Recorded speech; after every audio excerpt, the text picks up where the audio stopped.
What's up, everybody? Welcome back to the Casual Big Ten podcast. What is today? Sunday, November 12th, 2023. My name's Kent Peterson. I am the host of this show, and on today's show, going to wrap up week 11 of the Big Ten college football action. Who won? Who lost? Who was disappointing and who was great? This weekend, we're going to talk about all that and more coming up on today's show. But before we get to all that, this week we have Wednesday Kickstart episode. We'll talk about week 12. It's getting down to the nitty gritty. We need to find out who's going to go to the Big Ten championship. And I think we're narrowing it down to about, at this point, it's like 3 teams, right? Iowa's definitely going to win the West at this point. And it's going to be Ohio State or Michigan. It's a lot less exciting than it was last year. Felt like in the West last year, like this, even the last 2 weeks of the season, we didn't really know what was going to happen and who was going to go to Indianapolis. So a little less exciting. I feel like Iowa's kind of got it locked up. I know technically they don't, for sure have it locked up. But, it does feel like it's kind of over at this point. In the East, like I said, Michigan, Ohio State, they're kind of on a collision course. If they can get past their next 2 games, then obviously it's going to be whoever wins that game goes for the East, and it's going to be a great game. The game is going to be a great game this year. I can't wait for it. On Friday, we'll have Bet Big with B1G Wilson and Bet Big Brad. Excited to have those guys back. We only got 2 more weeks. We're going to do the last 2 weeks of the season, and I think we're going to do a full bowl game episode once those are all announced and the lines are out for that. And that'll be our final picks for the year. Don't know if we're going to add a national championship game in the picks. I guess if it's close, we have to, right? If it's close and either Ohio State or Michigan are in the national championship, it's got to come down to that last pick, right? Got some teams this week that confirmed their over-under win total. It's over now. I think Michigan State was one of them. They had to win out, and they did not win out. Obviously, they played Ohio State this weekend, and we'll get to that in just a moment. But let's get into these games. Our first game are the noon games, or our first games are the noon games, I should say. We got Illinois and Indiana first. Illinois gets the 48-45 victory. I believe the over-under for this game going into it was 44.5. They both covered the over-under by themselves. 48-45. I don't think anyone expected this going into this game. So much scoring. You have Sorsby from Indiana. He had 3 touchdowns and a pick. And then, of course, John Paddock. Don't forget the name. John Paddock. Luke Altmaier, do we need you? I don't know. Maybe not. Because Paddock came in, threw for 507 yards. Unbelievable performance from John. Isaiah Williams was the recipient of many of those yards. In fact, 2/5 of them. 200 yards for Isaiah Williams, 2 touchdowns. Bryant caught a touchdown. Washington caught a touchdown.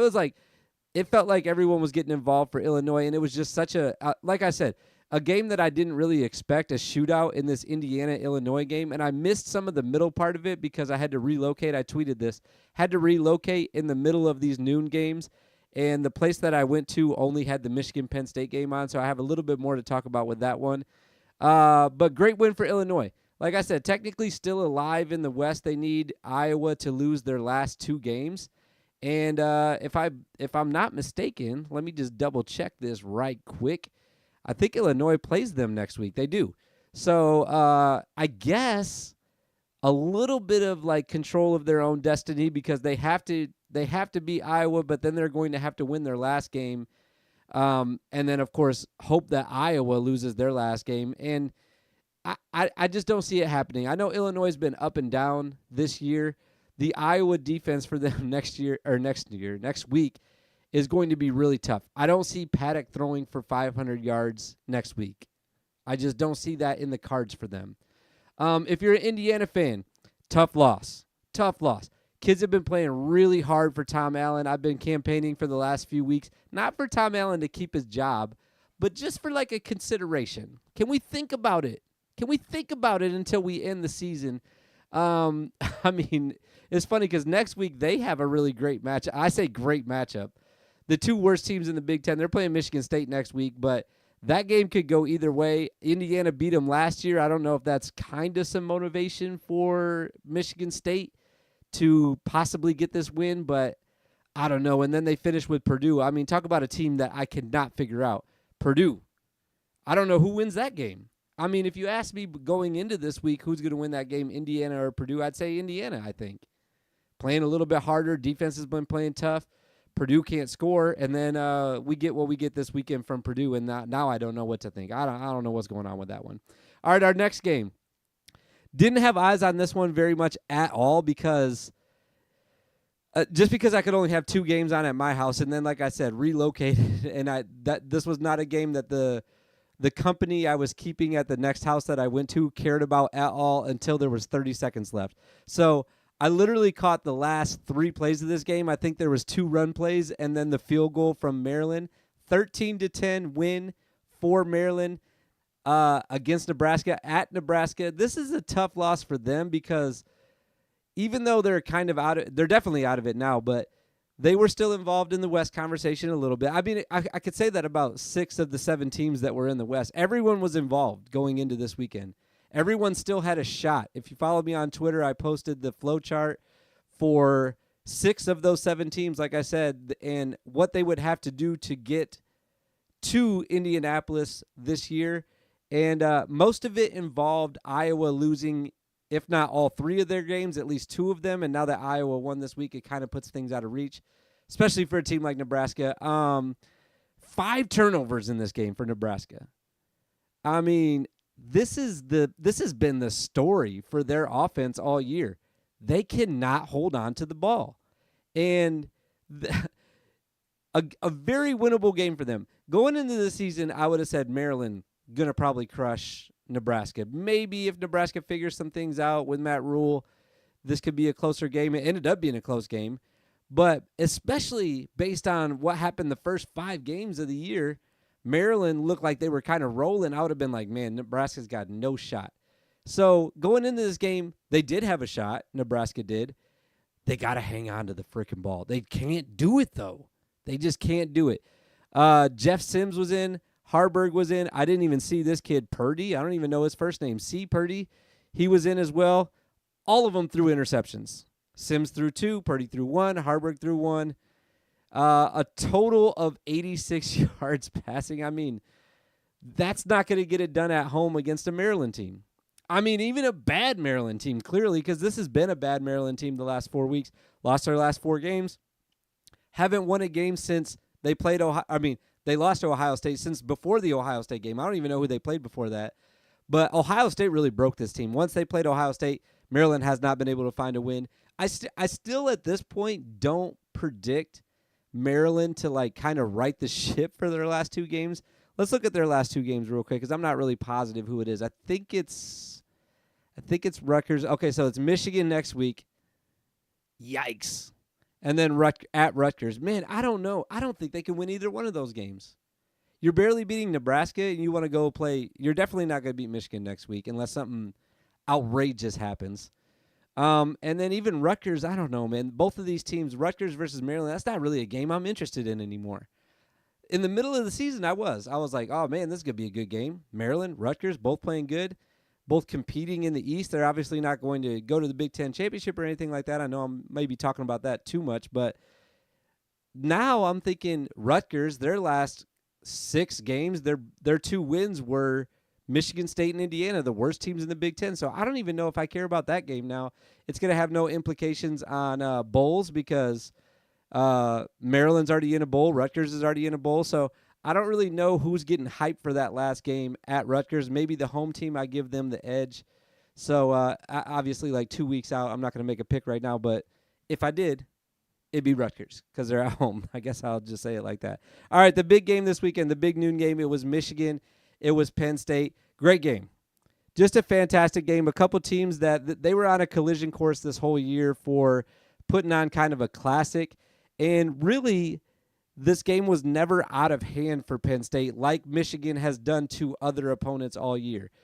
It's when you've watched Michigan, and I know they haven't played the best schedule ever, but most of their games this year, it's been over in the second quarter, maybe a little bit into the third, sometimes even the first quarter, like the Nebraska game they played. I mean, this was never out of hand, though. Penn State was within a score with 3 minutes left, 4 minutes left, 5 minutes left. Times like that, they still had a chance to get stops and go down and score and tie it up. Now, it was 8 points because of some questionable 2-point conversion attempts. I say attempts, just one attempt that James Franklin decided to go for in the first half. I didn't hate the call. James kind of explained it after the game that points were going to be hard to come by, and they were. They only scored 15 points this game. So I didn't hate that they went for 2, especially because it would have put them within 3 at the time. But it's a long game, though. From that other perspective, it's a long game. It's only the second quarter. Maybe just take the extra point and see what happens in the second half. You're at home. Maybe Michigan stumbles. Maybe Michigan fumbles and you get a turnover.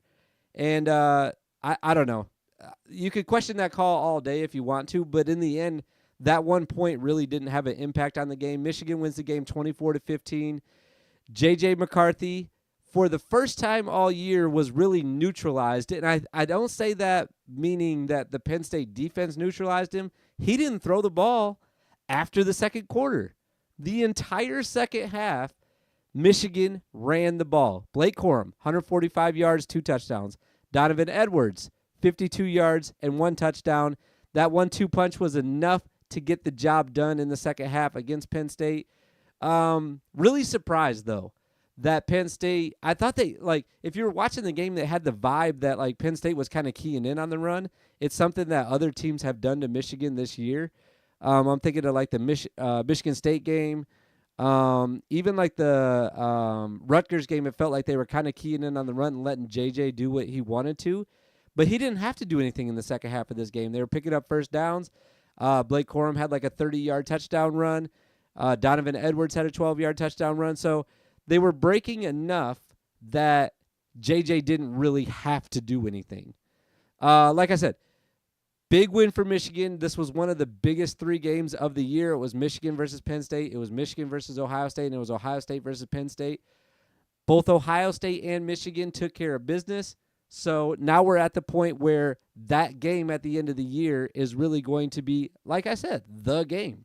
It's going to determine who goes from the East, and it's going to probably have playoff implications because I said this a couple weeks ago, which, by the way, didn't even mention this, but Jim Harbaugh got suspended. He wasn't there. Probably should have talked about that at the beginning. I don't care to talk about it anymore. I feel like if you don't know enough about the Jim Harbaugh situation at this point, you're either not online at all. You're not coming to this podcast to figure out what's going on with Jim Harbaugh. He got suspended on Friday. This was after we recorded our Bet Big episode, so we didn't talk about it on there. Not going to talk about it much on here. He might be back for the Maryland game. He might be back for the Ohio State game. I'm not sure yet. To me, it doesn't really matter. He gets to coach all week, and he just can't be there for the games. Put your game plan in. Let, Sharon Moore, I think was his name, the head coach for this past weekend, or let Mike Hart or whoever is going to be for the next weeks be the head coach and put your game plan in that you've put in throughout the week is basically what I'm trying to get at. Michigan, Ohio State, both still undefeated. That's kind of a spoiler. It's not really a spoiler. Everybody knows it at this point. So the game at the end of the year is going to be huge, like I said. Enough talking about Michigan and Penn State. Great game, though. Really fun game to watch. Really fun game in the afternoon. My time zone starts at 11 a.m., so I'm drinking a beer at 10:15 getting ready for that game. That was pretty fun. All right, we got Minnesota and Purdue, probably for me at least the most talked about game on Twitter after my power rankings came out, which is fine. Purdue gets the giant, if you're a Purdue fan, giant victory, 49-30. Hudson Card, Ethan Kalika-Manis, similar stats, 3 touchdowns. Card had 251. Kalika-Manis had 292. The difference in this game, though, was Minnesota's inability to stop the run. Every time I looked up at the screen for this game, it felt like Devin Mockabee was getting loose. It felt like Tyrone Tracy was getting loose for Purdue. It even felt like those guys were coming out of the backfield and making catches. Excuse me. So Minnesota not being able to stop the guys in the backfield was really disappointing if you're a Golden Gophers fan, because that's what the difference was in the game. The passing was great from both sides, I thought. Like I said, 3 touchdowns from each quarterback. But it just felt like Minnesota has gotten to the point where it almost looked like they were confused when Purdue was running. Like, oh my God, they're actually about to run it right now. And the passing game and Hudson Card playing so well really opened up things for the rushing attack. There was one play in I believe it was second quarter. Somebody tweeted out a picture of this. It was hilarious.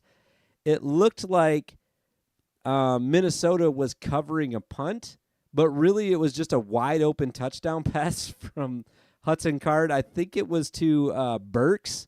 That might have been the one. No, Tracy didn't score that touchdown. He just had a long catch. I can't remember. It might have been Sheffield. Actually, I think it was Sheffield. Now that I'm looking at the box score here, I think it was Sheffield. He got loose behind the defensive backfield, and he was so wide open that he turned his back to the end zone and almost was looking up at the ball like he was fielding a punt, but really it was just a pass play. Funny tweet. Whoever tweeted that out, I can't remember who it was. But like I said, Purdue gets the win. That's their 3rd win of the year. Not impressed. Minnesota is not that good. Not that good. And the reason why I said it was talked about so much is because, and I'm not going to get too far into this because people accuse me of like getting in my feelings about the power rankings, which it happens on Twitter and it happened on YouTube a couple weeks ago. I don't give a shit where people are ranked in the power rankings. I spend very little time talking about it, but really upset folks that Purdue was so low in the power rankings, really not understanding that they have been ass pretty much all year.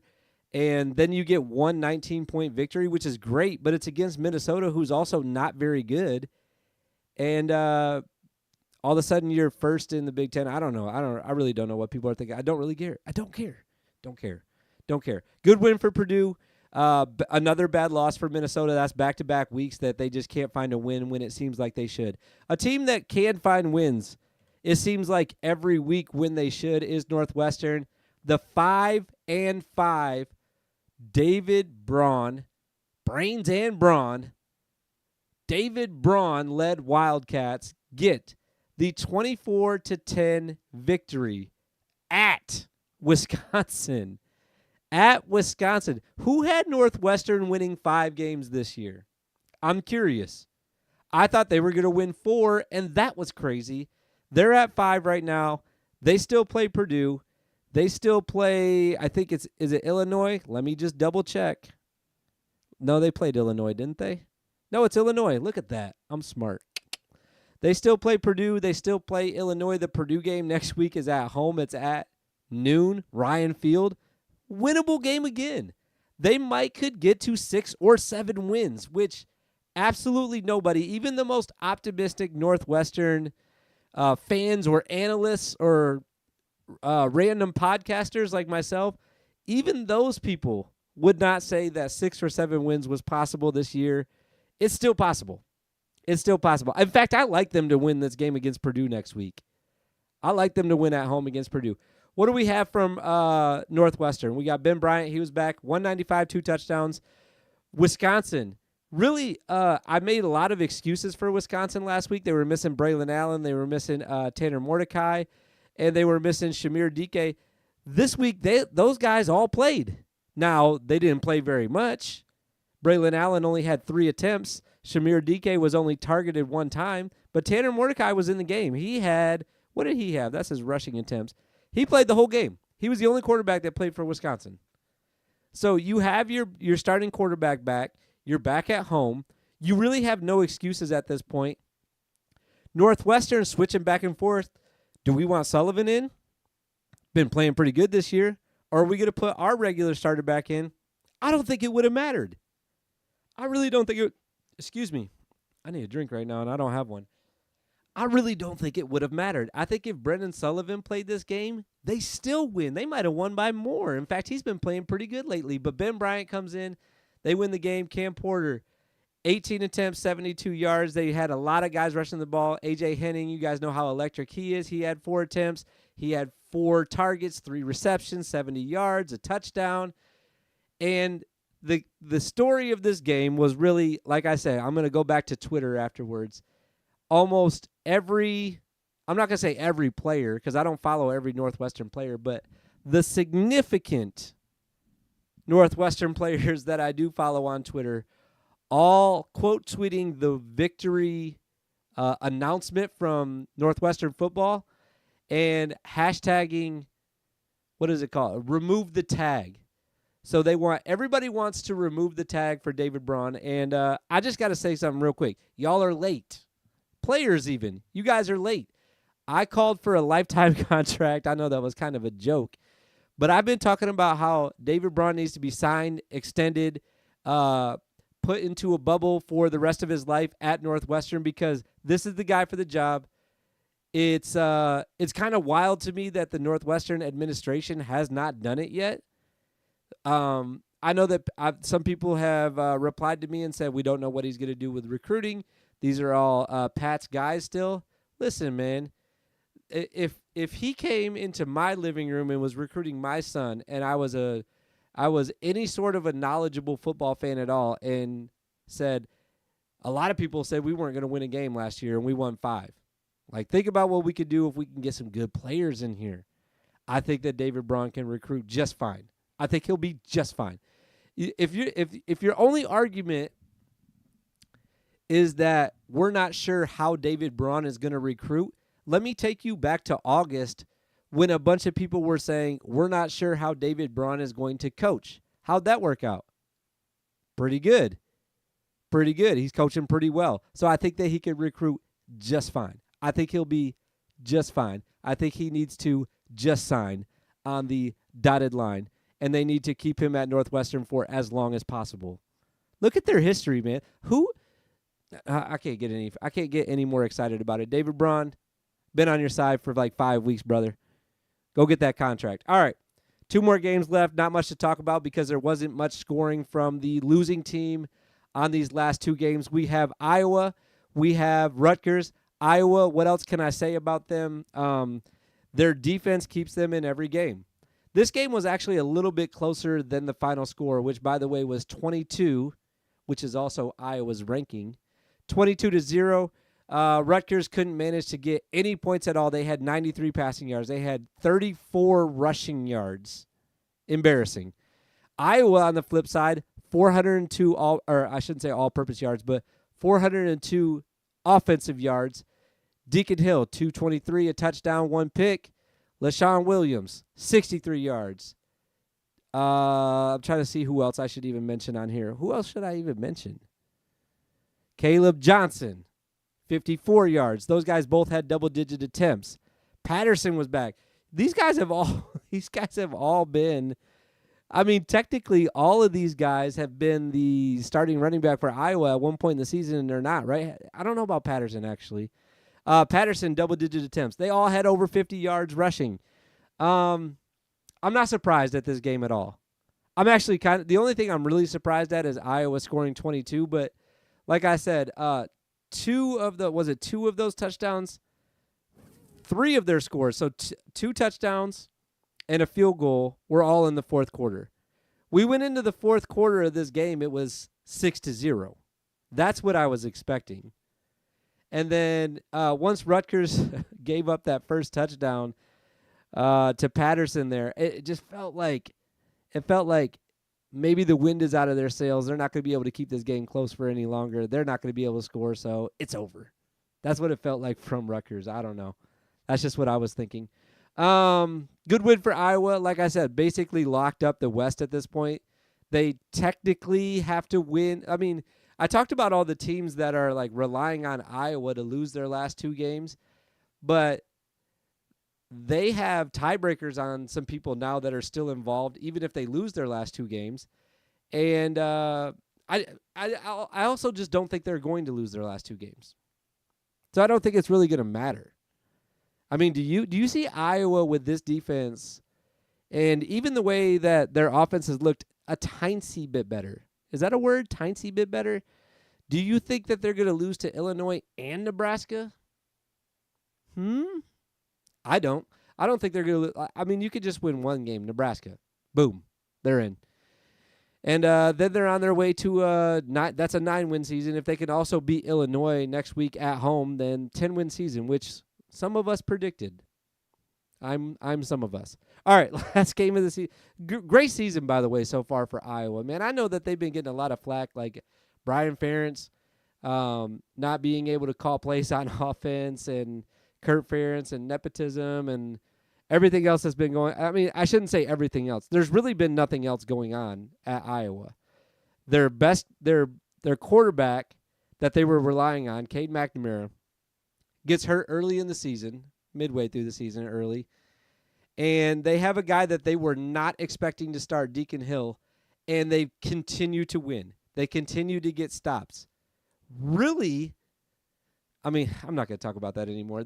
Minnesota beat them, but I mean, it was a game that maybe Iowa should have won that game too. They could have been 11-1 this year. Then we're talking about college football playoffs, right? Or no? Am I getting crazy now? I might be getting a little bit crazy. I'm pulling up my power rankings for the last part because I'm not going to talk about this game for long.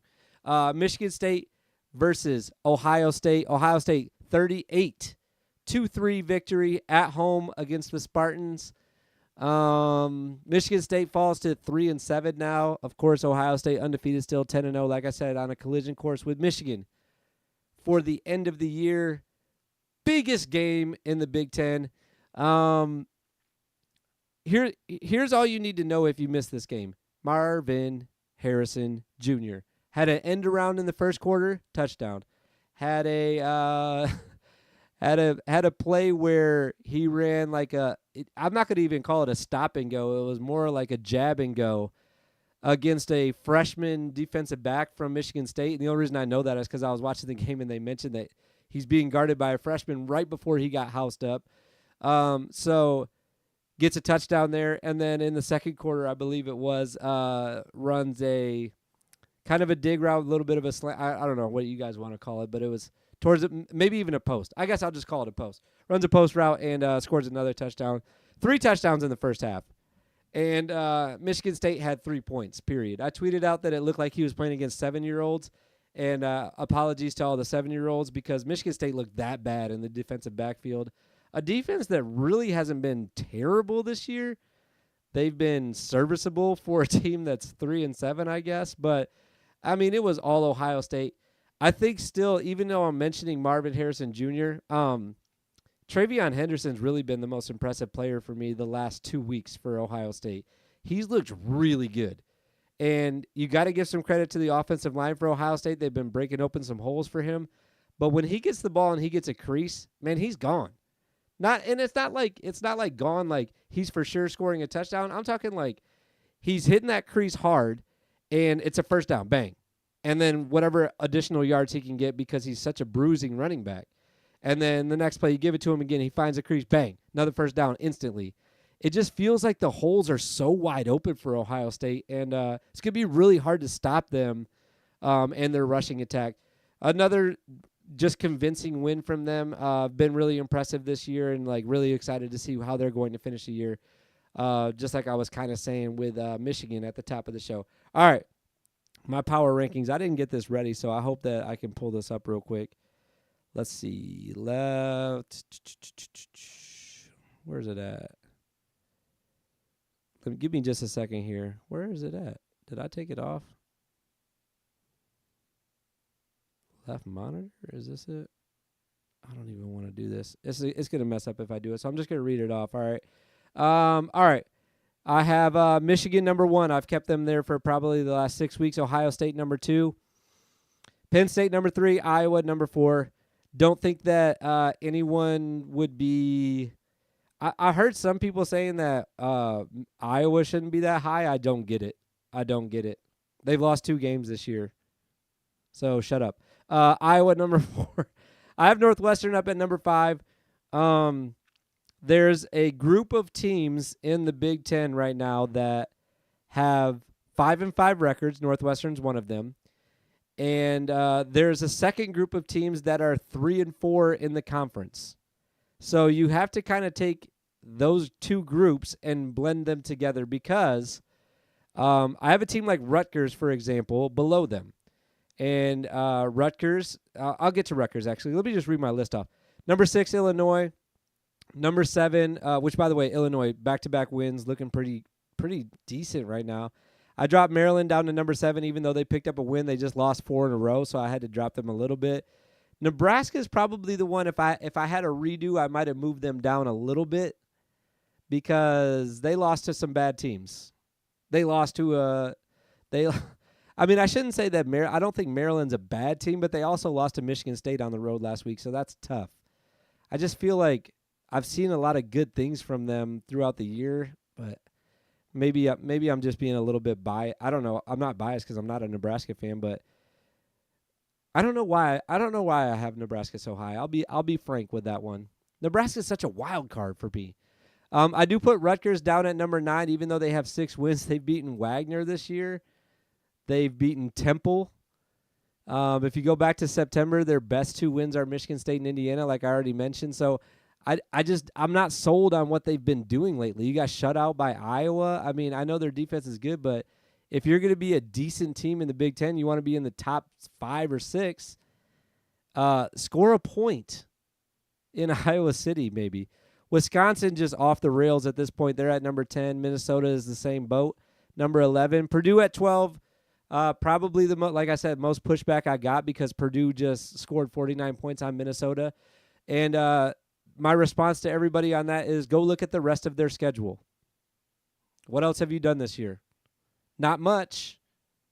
And I know you beat Minnesota. I know you beat Illinois. But if you look at the rest of my list, there are teams ranked that, like Michigan State is ranked last. Indiana's 13th, by the way, so that kind of completes the list in a long-winded way. But Michigan State beat Nebraska last week. Should I put Michigan State in front of Nebraska? I don't think so.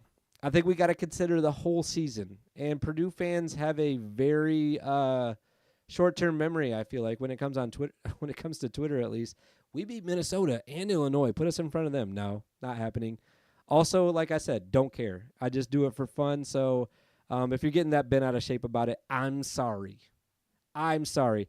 Be back on Wednesday with a Kickstart episode. Week 12 is coming straight at you. Straight at you. It's not going to be as good as this week.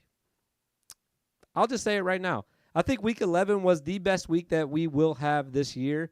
The closest games, the best matchups, the most even matchups, with the exception of that primetime game. But I just don't think week 12 will be that good. It'll be good. It'll be good, but it's not going to be that good, what we just saw this weekend. And then, like I said, on Friday, we'll be back with Bets Big with B1G Wilson and Bet Big Brad. We will see you guys on this is my last update. I forgot to say this. I'm going to start doing basketball stuff. Hand up. Been a little bit busy. Football's still going. It's hard to do 3. It's not hard to do 3 podcasts a week. I do that. I've been doing that regularly. That's pretty easy. But it's hard to add a 4th one or maybe even a 5th one when it comes to basketball, especially when the games at this point haven't really mattered. There's been a couple surprises. But I'm planning to have a basketball episode out tomorrow on Monday, November 13th. That'll be my first basketball episode. A little bit later than last year when I started, but that's okay. That's okay. I appreciate everybody for listening. We'll see you guys tomorrow if you're going to listen to the basketball one. See you on Wednesday for the Kickstart episode.